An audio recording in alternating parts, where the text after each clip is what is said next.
What's up guys, it's me Eric B, and in this video we're going to be installing a Fender Eliminator kit and new turn signals in the front here by New Rage Cycles. So as you can see, I don't have the factory turn signals on my bike. So the previous owner tried to install some aftermarket ones, but they do not work anymore, and the license plate holder here broke. So we're going to get her fixed up quite nicely, but I do want to show you guys what comes in the box. So here we have it right here. Nice box and everything. Open it up and see what we get inside. So since I got both front and rear, I got the front turn signals right here. Nice little unit, quality looking part here. And then here's the Fender Eliminator. So for the front turn signals, I do believe that is what this little plug right here is for. And we'll get that in and show you how that goes. And then you have the license plate holder. And then we have the blinkers and the tail light all integrated into this little package here. I think that's pretty nice. Nice streamline and everything, so it's going to make the tail section look really good. So without further ado, let's go ahead and get started. All right, now that we got the front turn signals done, we're going to go on ahead and move to the tail section here and get this Fender Eliminator on. So we're going to get that old crusty thing removed. All right, guys, so unfortunately I don't have the stock license plate holder on here to show you how it's removed, but it should be pretty self-explanatory once you get to it. Just kind of follow where everything is connected and you should be able to pull it off. But there is two connections up here, like two bolts, one right there and one on the other side, that's going to come off of the frame, and that's where your new Fender Eliminator is gonna mount up, and I'll show you guys here that in a second. And I just got to follow these wires, and there's a lot of electrical tape and stuff on them, and they're mostly on the right hand side here. And I'm gonna pull those off. Hopefully we have some connectors where we can plug and play. We don't have to splice anything. You guys would have connectors that'll they're either right under here or they'd be right up top right here. So I do see a connector right here, and then I'm just going to do some more digging here and see what's under here. But if you look in the kit here, you do have, so this white plug will just connect to this right here because that's your license plate light. But you do have a connector right here, and then you have two connectors here. So I think these are both your blinkers or turn signals, however you guys want to say that. And here is your brake light. So I'm gonna go ahead and fish around and see what I can find.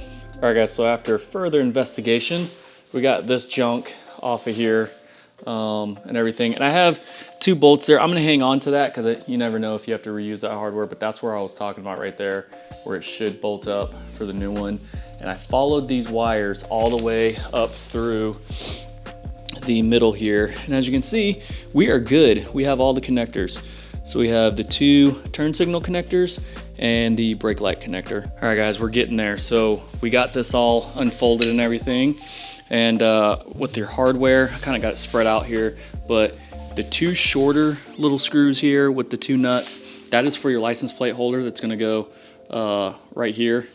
And then it's going to, if I can flip it around, that's gonna go to these two holes right back here. All right, next you have these two long bolts here. So you have two of those and then two spacers. Got this stuff in the way, but yeah, there's the hardware right there. That is what's gonna mount up to the frame here, and they're long enough to reach to go through there. And these are threaded already in the frame itself, so you don't have to worry about any nuts. Then we're gonna run all the wires and everything along here. We got some zip ties and stuff. It's gonna go through a little hole right there and come out on the other side here. And then, as you can see, your connectors are all right here. So you got your turn signals, your brake light, and you can even probably try to take this and kind of run it through here and then connect it under the bottom. So it's pretty much your preference on how you want to do that. These little clips right here, you can leave those on or you can take them off if you need to, because it's actually going to kind of wrap around here a little bit, and then I'll go on ahead and run the wires. All right, real quick, what I figured out on here installing this is, I think I got ahead of myself. You're gonna have to loosen the license plate holder back off of here, because in order to get to the holes to mount to the frame here, you can't get to it because it's covering it. You're gonna have it loose so you can move it around. So just take note of that. All right, so it's actually easier just to leave that off. And what I'll do, I'll just reverse the way that I had the hardware mounted on that license plate holder. The nut will be on the top because you're gonna be able to see it from in here, and you can just get a wrench on it and hold it down while you tighten the Allen screw in. So we'll go with that.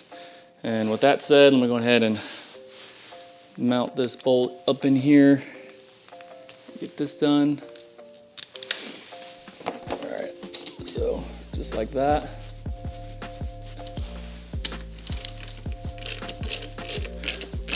You can barely even tell that anything is there.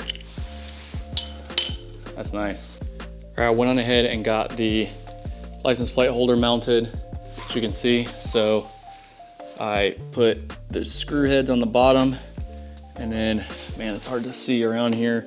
Don't have much space. And the nuts are sitting right up on top there, so you can get a wrench up there and hold them down while you tighten that down once you get it where you want it, because you can maneuver this around to like get it straight and get it to where you want it to be. All right, guys, back under the bike here. We have everything connected. As you can see, I have all the wires ran through that little hole in the corner there. And we got our license plate light, we got our tail light, and then as you can see, I ran it up right under there. So we have our brake light, which they didn't give me a lot of cable. I ran out, so I had to kind of push that underneath there a little bit. And then our two blinker connections. And then going ahead and test it. So here's that one. So we're working. And then the other side, we are good to go. Look at that. And then we also have our brake light, which is kind of hard to see to activate it, but it does work. I did test it. So now we're just gonna go on ahead and get everything buttoned up. I'm gonna get the wires cleaned up. I'm gonna get everything back on and then give you guys a before and after shot. All right, guys, one more note, okay? So I just keep finding these things as I go along.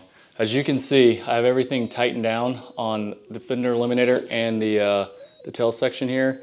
And as you can see, it's still, there's this gap right here. It should be pretty much like sandwiched together like that. All right, so in order to fix that, you may have like a little gap right here in between the Fender Eliminator and the frame. All you gotta do is just bend this metal up a little bit and it'll close it off and make it nice and clean.